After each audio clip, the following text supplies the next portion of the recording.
Muslims who have never been exposed to Islam, and what if a non-Muslim says that the miracles of Jesus are bigger than the ones that Muhammad? Sister asked two questions basically. What a non-Muslim who says, who has never been exposed to Islam, what happens to him? And secondly, if a non-Muslim comes and says that the miracles of Isa alayhi salam are greater, what happens to them? Point number one, if a non-Muslim comes and tells me that they have not been exposed to Islam, today in this world of science and technology it's difficult. Maybe if you asked this question 50 years back it was possible.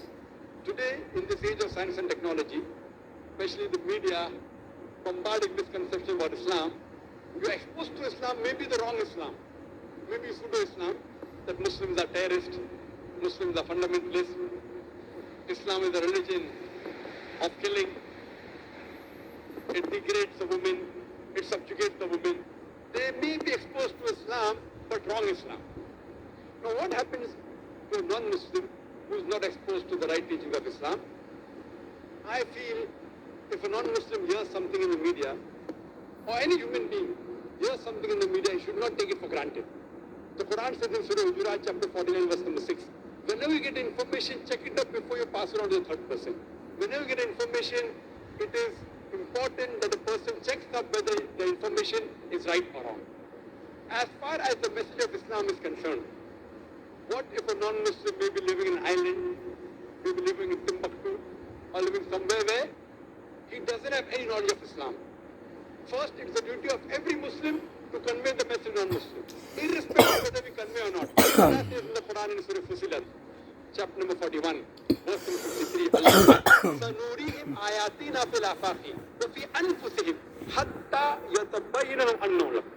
That soon we shall show them our signs in the furthest regions of the horizon until it is clear to them that this is the truth. Allah says that He will show the signs to every human being before the human being dies. He will show His signs in the furthest regions of the horizon until it is clear to them that this is the truth. So Allah takes it up upon Himself that He will convey this message to each and every human being, whether he is born in a Muslim family or non-Muslim family, whether he is born in a Muslim land or non-Muslim land. Allah will give this message to every human being. That's the reason there were some surveys in 1950 in two tribes. Now these two tribes, the Kapauku tribe and the Australian Aborigines, these two tribes did not come in contact with modern civilization till as late as 1950. When the researchers went and tried to find out what was their way of life, these people, they believed that God was one. They believed He alone should be worshipped. They believed He did not beget anyone. They did the sajda, they did prostration for worshipping that God. It was everything of Islam but in name. So when no external influence comes on a human being, that person submits his will to God. That's the reason our beloved Prophet Muhammad said, every child is born in Deen al-Fitr. Every child is born in the innate religion. He is born as a Muslim. Our beloved Prophet Muhammad said, every child is born as a Muslim. Muslim means a person who submits his will to God. Later on, that person may be influenced by his parents, by his teachers, by his elders. He may start doing fire worship, he may start doing idol worship, and then may deviate on the wrong track. That's the reason when a non-Muslim accepts Islam, the more appropriate word is revert. He was a Muslim, born as a Muslim, he gets converted to a wrong religion, comes back to the original faith, that is Islam. So the right word is revert. So coming to your question, every child, if any child, if you take three children, one born to a Christian, one born to a Jew, one born to a Hindu, isolate these three children completely from any external influence. And when they grow up and you try and find out what is their way of life, it will be nothing but Islam. Only after external influence, they start deviating and worshipping wrong things and having wrong ideas. This is scientifically proven. Furthermore, sister, where your second question is concerned, that what if someone doesn't know Islam and thinks that Jesus Christ did miracles? I do agree Jesus Christ did miracles. But, sister, miracle is not the test. If you believe in Jesus Christ, peace be upon Him, if you read in the Bible, Jesus Christ, peace be upon Himself says, in the Gospel of Matthew, chapter number 24, verse number 24, says that there shall arise many false Christ and false prophets, and will do wonders and miracles, and if it were possible, shall deceive the very elect. So Jesus Christ, peace be upon him, says miracle is not the test. They shall arise many false Christ and false prophets, and shall do wonders and miracles, and if it were possible, shall deceive the elect. That means Jesus Christ, peace be upon him, says miracle is not the test. Miracle does not make a person a God. Miracle does not make a person superior, because all the miracles that were done by all the prophets were done by Almighty God himself. All the miracles. All the miracles done by Moses, the parting of the sea, when he threw the stick, it became into a snake. It was done by Almighty God. All the miracles that Isa alayhi salam, Jesus Christ, peace be upon, did were done by Almighty God. Same with Prophet Muhammad, peace be upon, splitting of the moon were done by Almighty God. I would like to tell you that Islam is the only non-Christian faith which makes an article of faith to believe in Jesus Christ, peace be upon him. No Muslim is a Muslim if he does not believe in Jesus Christ, peace be upon him. We believe that he was one of the mightiest messengers of Almighty God. We believe that he was the Messiah, translated Christ. We believe that he was born miraculously without any male intervention, which many modern day Christians today do not believe. We believe that he gave life to the dead with God's permission. We believe that he healed those born blind and lepers with God's permission.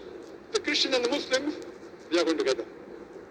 But one may ask, then where is the parting of ways? The parting of ways is that most of the Christians, they believe that Jesus Christ, peace be upon him, was Almighty God. They believe that Jesus Christ, peace be upon him, claimed divinity. In fact, if you read the Bible, there is not a single unequivocal statement in the complete Bible where Jesus Christ, peace be upon him, himself says that I am God, always is worship. Hey sister, you can point out any unequivocal statement, any unambiguous statement from any version of the Bible in which Jesus Christ, peace be upon him, himself says that I am God, always will worship me, I am ready to accept Christianity today.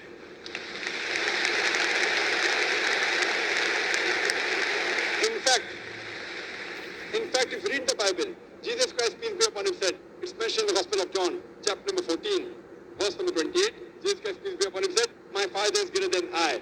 Gospel of John, chapter number 10, verse number 29, my Father is greater than all. Gospel of Matthew, chapter number 12, verse number 28, I cast out devil with the Spirit of God. Gospel of Luke, chapter number 11, verse number 20, I with the finger of God cast out devil. Gospel of John, chapter number 5, verse number 30, I can of my own self do nothing. As I hear, I judge, and my judgment is just. For I seek not my will, but the will of Almighty God. Anyone who says, I seek not my will, but the will of Almighty God, is a Muslim.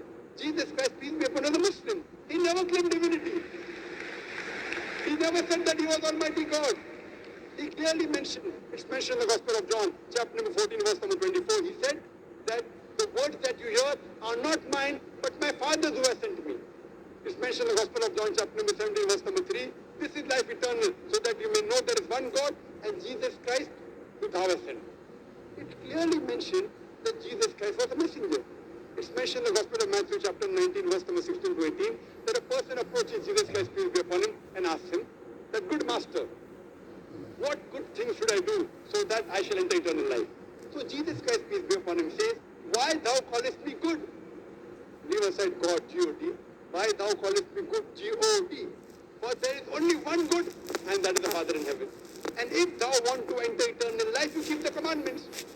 Jesus Christ didn't say that if you want to enter eternal life, if you want to go to paradise, believe I'm God. He didn't say that you believe that I died on the cross for your sins. What he said, if you want to enter eternal life, if you want to enter paradise, you keep the commandments. And it's clearly mentioned in the book of Acts, chapter number 2, verse number 22, that ye men of Israel, listen to this. Jesus of Nazareth, a man approved of God amongst you by wonders and miracles which God did by him, and you are witness to it. What does it say? Jesus of Nazareth, a man approved of God amongst you by wonders and miracles and signs which God did by him, and you are witness to it. Regarding a question of miracles, what does the Bible say? Book of Acts, chapter number 2, verse number 22. A man approved of God amongst you by wonders and miracles and signs which God did by him, and you witness to. So all the credit goes to Almighty God. And Jesus Christ was a man. All the miracles were done through Almighty God. So all the miracles, all the messengers were done by Almighty God. They came to testify there was one God. But Jesus Christ also said in the Gospel of John, chapter number 16, verse number 12 to 14, that I have many things to say unto you, but ye cannot bear them now. For he, when the Spirit of truth shall come, he shall guide you into all truth. He shall not speak of himself. All that here shall he speak. He shall glorify me. Now this prophecy is prophesied no one but the last and final messenger, Prophet Muhammad, peace be upon him. So if you're a true Christian, and if you believe in Jesus Christ, peace be upon him, Jesus Christ, peace be upon him, said, I have many things to say unto you, but ye cannot bear them now. For he, when the Spirit of truth shall come, he shall guide you unto all truth. He shall not speak of himself. All that here shall he speak. He shall glorify me. This prophecy is prophesying no one but the last and final messenger, Prophet Muhammad, peace be upon him. So if you're a true Christian, you should believe in the last and final messenger, Prophet Muhammad, peace be upon him. Hope that answers the question, sister.